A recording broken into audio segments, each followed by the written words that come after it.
us. They're so mad at us. I mean, how dare the Eagles do what is best for the Philadelphia Eagles and play Nate Sudfeld? How dare them? Oh, it's so bad. You know what? I don't care. We got the 6th pick in the draft. Well, hello, friends. Mark Holmes. I'm a grown-ass man. See, I'm a grown-ass man. Grown-ass man. Hey everybody, King Dingbat here. I'm in my garage with a cigar. It's only a candy cigar because my wife won't let me smoke one after I put that big fat head up in our bedroom. Let's get rid of Dak. At this point, I'd be happy for Dak to be playing for somebody else. And my team stinks. I agree. Stinks. They laugh about us. We're a disgrace. We suck. I am now Philly 500's bitch. Dallas still stinks.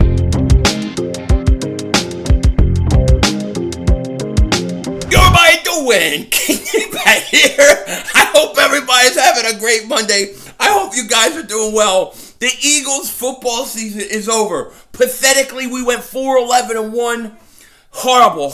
We have a lot of work to do. There's also a lot of things already going on we got to talk about. But I'm laughing because the Eagles are once again the bad guys of the NFL. We are the bad guys of the NFL. We are Cobra Kai. We strike first, strike hard, no mercy. And that's exactly what we did last night. And I got to tell you, and you may disagree with me, this is fine. This is my own personal opinion. I think the reaction, especially from Giant fans, from the media, from all sorts of places, is so overblown about what happened and what the Eagles did, okay? How can a team not do what is best for that team? They got to take care of themselves. This was never about, we want to screw the Giants over. We want to make sure they don't make the playoffs. Nobody cares about the Giants.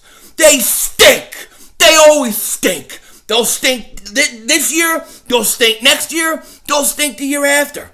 And we'll own them. That's the way it is. Everything will go back to normal next year. Okay? But Giant fans are pissed off. They're pissed off. And look, I get it. If I was a Giant fan, I would be pissed off. I'd be pissed off too. I'd be like, damn, man, the Eagles, they just screwed us over, man. They didn't do everything they could have to win that game. It sucks. But hey, you know what? That's the way it goes. That's the way it goes. What are you going to do?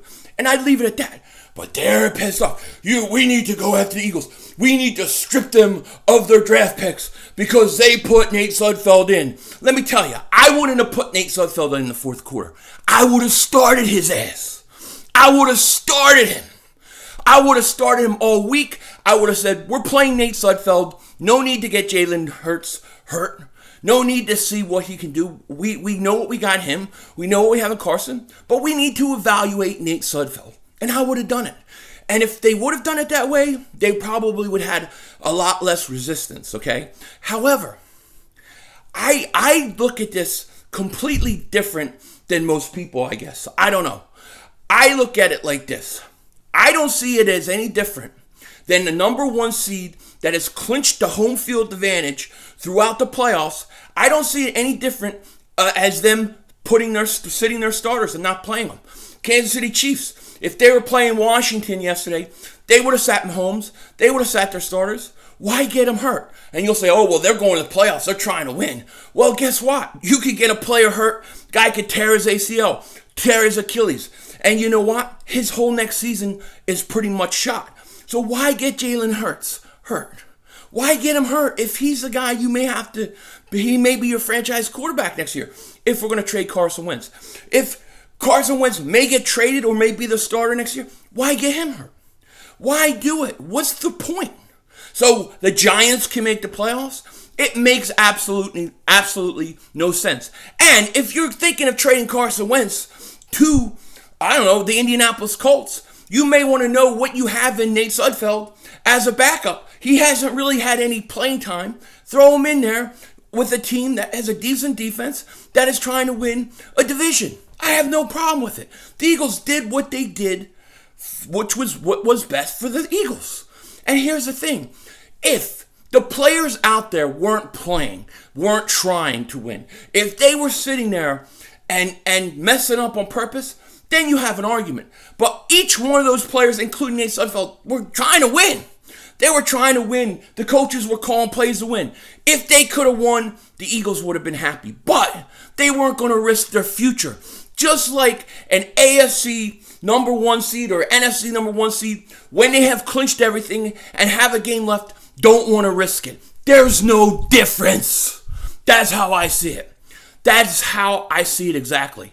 But because of the way the Eagles did it with Sudfeld, people are pissed off. Get over it. You're not going to get the Eagles' picks taken away. You're not going to do anything to the Eagles because the Eagles can easily justify what they did. They can easily say, we needed to see Nate Sudfeld play. We thought Jalen Hurts was taking too much punishment. He's our future quarterback. We didn't want to risk it. Totally understandable and rational. So that's my personal opinion. Some people don't like it. Some Eagle fans don't like. I respect your opinion, but I disagree. Eagles had to do what's best for them. And yes, they got the 6th pick overall.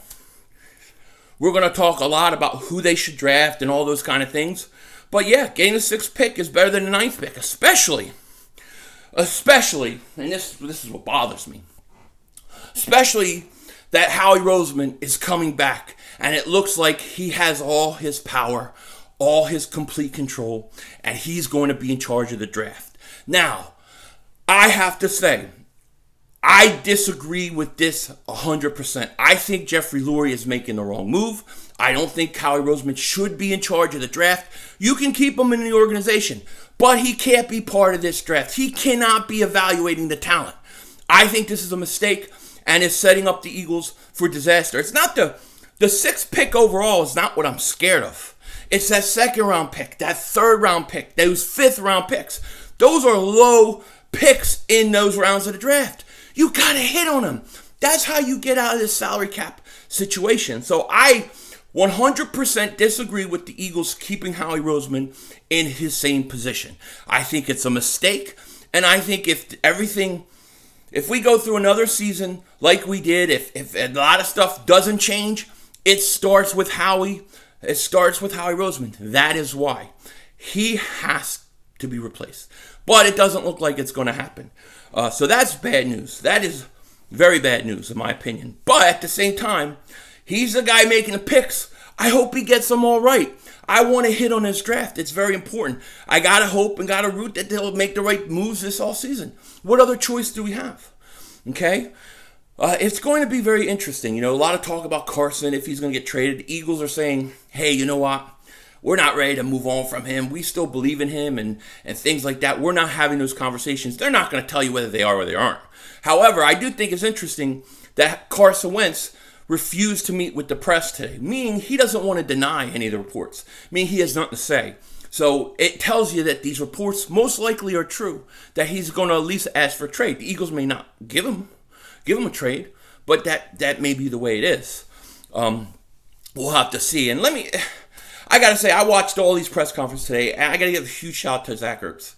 I don't give him enough credit for being one of the Eagle greats. And it's not because I don't like him and things like that. I just get caught up in the young players and the cap and where we are position-wise. But what a class act watching him. Best tight end, I think, in Eagles history, at least that I've seen. I think he's a Hall of Famer one day, at least Eagles Hall of Fame for sure. I think he has a second most receptions behind Harold Carmichael. The guy's a great player, and I just want to give him a shout out because I don't give him enough credit. He's a great player, but you know the way the Eagles set things up with Dallas Goedert and stuff, and his cap, it looks like we will move on from him. He knows it. He got emotional today, but I love Zach Ertz. I got to give him a shout out. I want to do that because I don't think I give him enough credit sometimes. And like I said, it's never on purpose. It's just I get caught up in the other stuff, you know. However, this is the off season. This is going to be interesting off season. Now, I know I said I was going to do a cigar video today, and I might do one later tonight. If not, I'll do one tomorrow. I got the neighbors. They got trucks out there. They're doing something in the garage, moving stuff out. They are all loud as hell.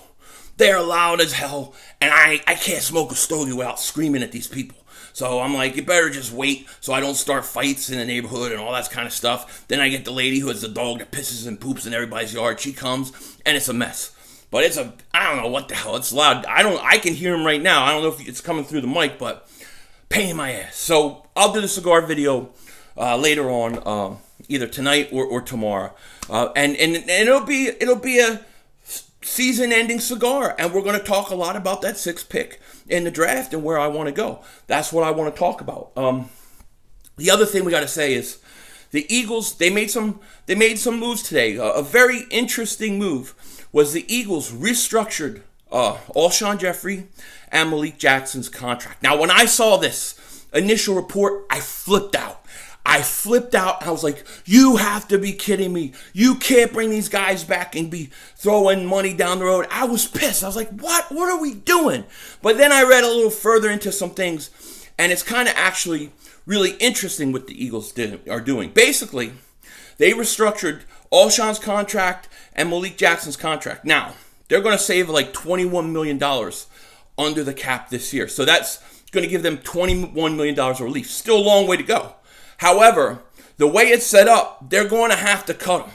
They're going to have to let Malik Jackson and Alshon go. They're going to probably have to be designated post-June 1st cut. That way you don't get killed with their salary cap next year. But by waiting till June 1st and restructuring their contract now, they are getting cap relief this year. If they would just cut them, let's say June 1st, without restructuring the deal, the Eagles would be on the hook for like $18 and $13 million this year in cap money.